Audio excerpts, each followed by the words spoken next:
ушел наш друг в иную жизнь, оставив лишь воспоминания, а дружбой с ними дорожил. И тяжелые минуты расставания он щедрым, добрым и веселым был. С ним вместе мир другим казался. Но вот тот страшный вечер наступил, ужасный сон в тиши раздался. Я слышу в трубке дрожью голос: Идрис, ты срочно нужен здесь. А что случилось, и дыбом волос? Я успеваю лишь присесть. Из дома тут же выбегаю, и, находясь еще в пути, повторно тебя набираю.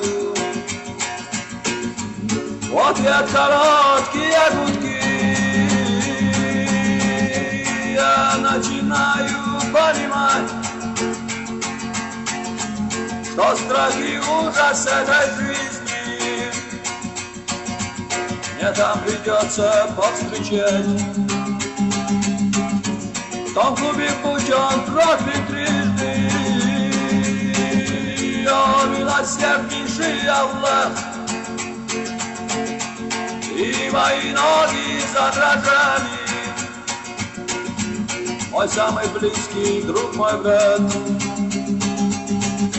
я не готов тебя терять, и вот стою у злого входа, и там и тут кругом менты. Я захожу и прям с порога меня начнет всего трясти. Лежит в покое неподвижно мой самый близкий друг, мой брат. Но почему же все так вышло? Я не готов тебя терять, о милосерднейший Аллах, и мои ноги задрожали. Мой самый близкий друг, мой брат, я не готов тебя терять.